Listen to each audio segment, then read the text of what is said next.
Čau!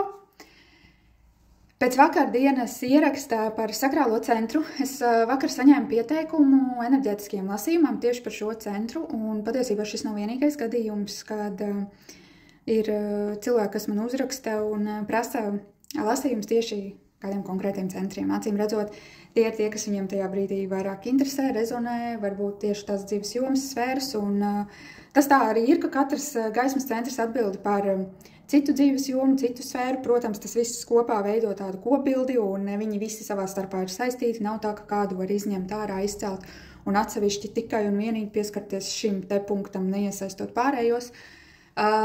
Bet šajā te ierakstā, šajā video es gribēju pastāstīt par to, ka es centrus lasu noteiktā secībā, un es arī gribu paskaidrot, kāpēc ir tieši šāda secība un ne citādāka, jo ir atsevišķi izņēmumi atsevišķiem cilvēkiem, kurus esmu pamainījusi to secību vai kārtību, bet tas ir bijis saskaņots ar smalko plānu, ar manām iekšējām sajūtām vai tā iemesla pēc, ka konkrētam centram tajā brīdī nav pieeja. Netiek vienkārši klāt. Man arī tā ir bijis, kad es lasu, bet man ir sajūta, ka starp mani un cilvēku ir tāda stikla siena un nav saķers, tad tajā reizē man arī nācās pamainīt secību, jo tur acīm redzot bija kaut kādi uzkārieni citos centros, kas man neļāva tikt klāt tam, ar ko es biju paredzējusi sākt.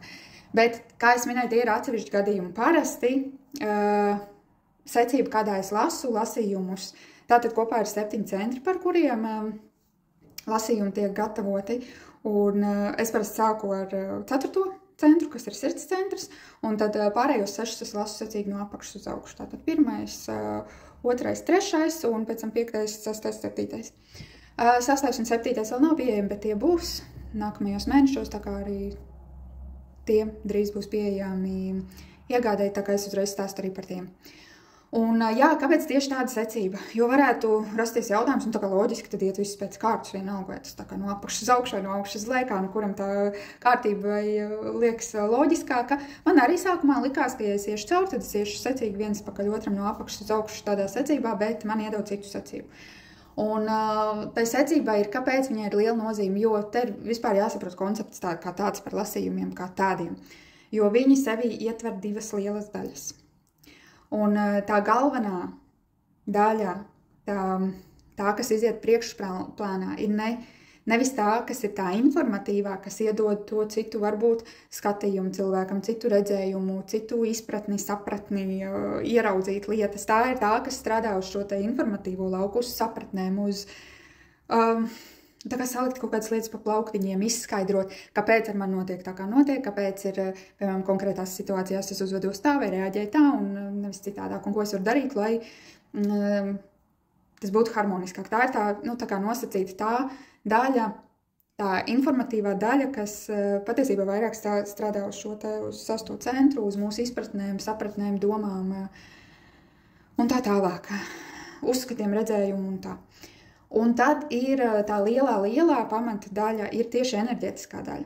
Un enerģētiskā daļa, kas kaut ko ar to ir jāsaprot, kad tajā brīdī, kamēr es lasu, kamēr es stāstu cilvēkam informāciju, cilvēkam jāsaprot, ka tajā vienlaikus tiek translētas enerģijas caur manu sirdi, otrs cilvēka sirdī, un tad attiecīgi tam konkrētajam centram, par ko ir stāsts, par ko ir runa.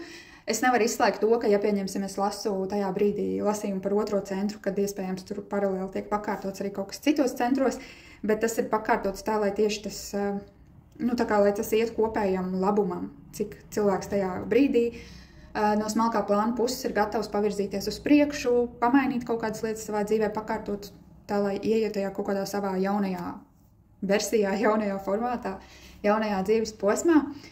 Un enerģētiski tajā brīdī, kamēr es lasu, gan tiek tīrītas, attīrītas kaut kādas lietas, programmiņas, uzkārieni, kas jau cilvēkam dzīves laikā ir izstrādāti, kas ir saprasti, pieredzēti, šobrīd vairs nav nepieciešami.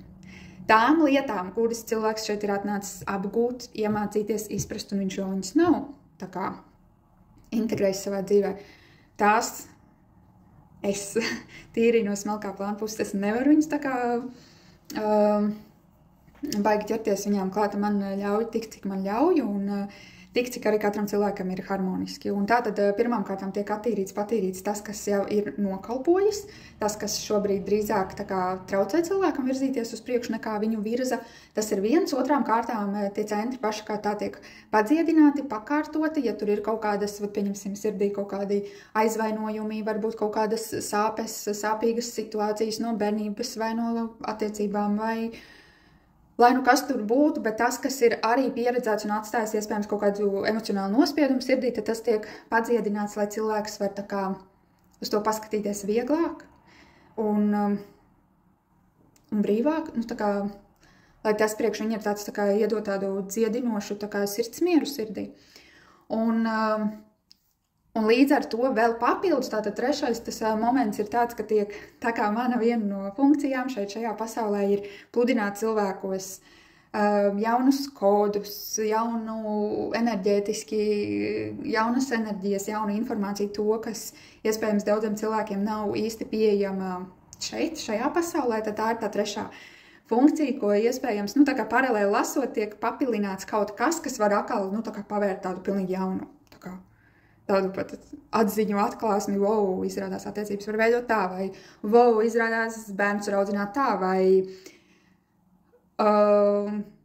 wow, es varu pelnīt naudu tā, nevis tā. Un nu, tās ir tādas tā kā jaunas kodas iepludina, kas ir tā, ka ne tikai mēs paņemam nost to, kas ir līdz šim varbūt vairāk tā kā, izstrādāts un traucējis virzīties, jo mums ir grūti virzīties pa dzīvi, mums tā piekaba jāvelk līdzi. Un iepludināts arī tā padziedināts un iepludināts jaunais. Maksimāli tik, cik cilvēks šobrīd ir gatavs to ņemt pretī, tik, cik viņam ir paredzēts ņemt pretī, tik, cik tas ir saskaņā ar viņa dvēseli, tik, cik tas ir saskaņā, vispār ar kopā, kas un kur, kā mēs te atrodamies visā tajā kopējā sistēmā kā tādā. Tā kā tas ir tas lielais moments. Daudziem cilvēkiem liekas, ka tieši tas lielais uzsvers ir uz šo te informāciju, uz šīm te sapratnēm.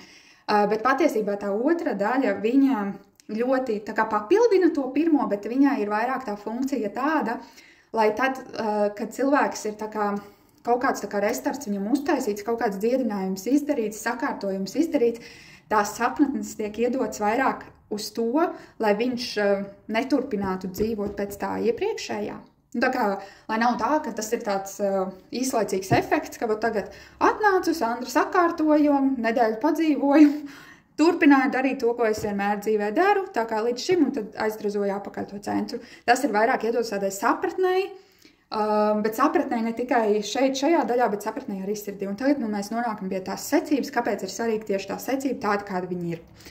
Kāpēc sākās ar sirdi? Jo šī ir tā informācija, ko es padodu.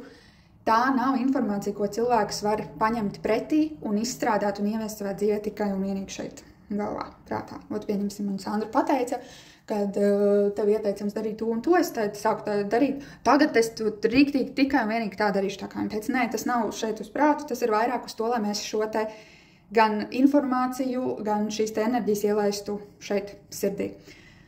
Un sajustu to, ko es saku tieši caur sirdi, nevis caur šo daļu. Un tāpēc tas ir tas moments, kāpēc sāk tieši ar sirds centru, lai nav tā, ka cilvēks pēc tam sēž un domā, mēģina ar galvu izpiškot, kā viņam tagad dzīvot, jo tāpēc, ka Sandra iedeva tā un šitā. Tas ir vairāk tā, ka tu caur sajūtām ielai to informāciju sevi, sajūti, kā tas tevī nosēžās, sajūti, kā tas tevī rezonē, un principā pēc tam ej dzīvē, skaties riņķī, kā notiek kaut kādi pagrieziena punkti. Iespējams, pavēro kaut kādas lietas, ka tu kaut kā reaģē citādāk, otrs cilvēks reaģē kaut kā citādāk, un to visu var izdarīt tikai tad, ja to visu ielaiž šeit sirdī. Mēs nevaram ar galvu, mēs nevaram paturēt prātā pilnīgi visu informāciju, un tagad es taisīšu tieši tā, un attiecībās es runāšu tieši tā, ar bērniem es uzvedīšos tieši tā, naudu pelnīšu tieši tā, tā kā mums vienkārši smadzenes uzkārtos, ja mēs visu laiku domātu līdz kas, kur, kā, kāpēc mums jādara, tāpēc tas ir vairāk uz šo.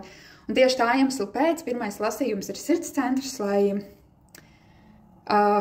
paplašinātu to sirds lauku, to sirds sajūtu. Tas nenozīmē, ka pie manis nāk tikai un vienīgi cilvēki ar noslēgtām sirdīm, un tagad es viņus atvēršu. Arī tie, kas ir jau ar atvērtām sirdīm, viņiem arī vienkārši tur tajā brīdī, kas ir harmoniski viņiem, ja tur ir kaut kas jāizdara, jāpadara, tad tas tiek izdarīts. Un lai mēs varam iet tālāk pie nākamajiem pārējie centri, kāpēc tiek secīgi no apakšas uz augšu darīt, jo katrs nākamais papildina iepriekšējo, tā kā pastiprina.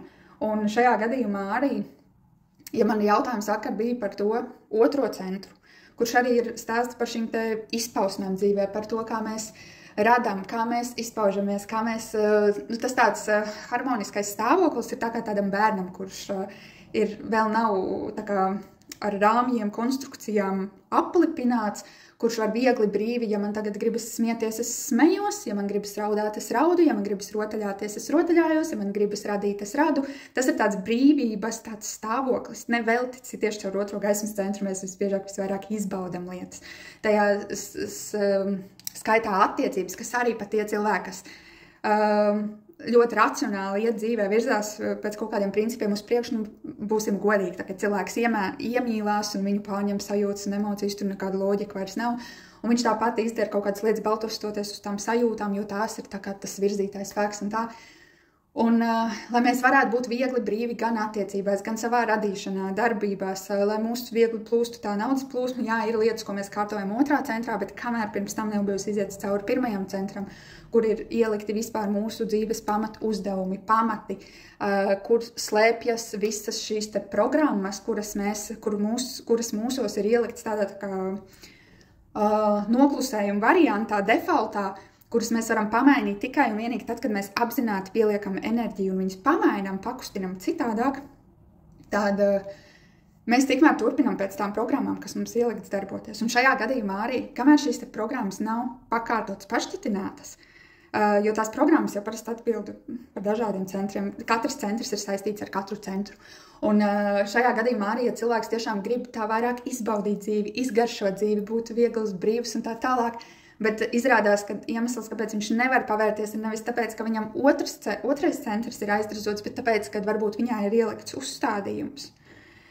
Programma šādi ir pieklājīgi, šādi ir jāuzvedās, un kamēr šito mēs nenoņemam nost, tad te nav stāsts tajā otrā centrā. Es, protams, varu pabīdīt, paharmonizēt, palīdz sarot kaut kādas lietas, bet kamēr tā pamata programma nav sakārtota, tad bieži vien tajos pārējos centros ir tā kā sasaistītas rokas, tu tā kā dari, bet tu nevari līdz galam izdarīt.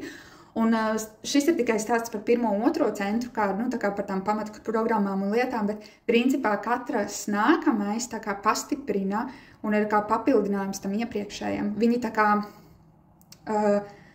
māja tiek celt no apakšas uz augšu, pa stāviem uz augšu, un arī, ja kādam liekas, ka varētu sākt, pieņemsim, labāk interesēt tieši tā smalkā jušana, smalkā redzēšana, komunikācija vai saiknē ar augstākiem spēkiem, tur kanāliem un tā tālāk, tad kamēr apakša pamats nav sakārtots, tad pat ja man būtu tāda opcija pagriezt vairāk enerģiju no augšas cilvēkam lejā, bet ja apakšā centri nav sakārtoti, ja tādam cilvēkam tiks palaist vairāk enerģija, viņa izpaudīsies destruktīvā, neharmoniskā veidā. Un apzināti bieži vien cilvēkiem, kuri šīs lietas dzīvē nedara tā, kā viņiem vajadzētu darīt, viņiem tiek piegriezt enerģijas plūsma. Viņiem nav spēks, nav enerģija izdarīt lietas, jo, ja viņiem iedotu enerģiju vairāk, un viņi to filtrē caur to, kas viņiem ir, tur tādas kakas varētu nākt ārā. Tā kā jā, tas ir iemesls, kāpēc enerģētiskajiem lasījumiem, kurus es lasu, ir noteikti secība. Tā ir tā secība, kas ir iedota tieši man. Ja kaut kas tāds tik darīts pie citiem cilvēkiem, speciālistiem un tā tālāk, es domāju, ka tur katram ir sava pieeja, katram ir savas enerģijas, katram ir savas aizmugures, ar kurām viņi strādā, un katram ir iedots pa savam. Manā gadījumā secība ir šāda, un līdz ar to tīri informatīvi es varētu lasīt krustu šķērsu, kā vien ienāk prātā, bet tā kā man gribas iedot cilvēkam pēc iespējas vairāk, un lai tas rezultāts ir tiešām labāks un spēcīgāks, un vairāk jūtams un redzams arī reālajā dzīvē, tad es lasu tieši tā, kā es lasu. Tā kā tā. Es ceru, ka šis video paskaidro to, kāpēc lasījuma secībai ir nozīme, un ja arī tu vēlies pieteikties kādam no lasījumiem, tad droši dod ziņu, ņem vērā secību, kurā es lasu, un ja ir kaut kāds konkrēts centrs, kuru tu gribi tieši tikt klāt, vienkārši pieskaiti tos apakšējos, kamēr mēs tiksim līdz tam, lai viss foršāk un labāk izdarīt to darbiņu, ko mēs varam izdarīt tieši tajā centrā. Tā kā tā. Paldies jums, tiekamies nākamreiz.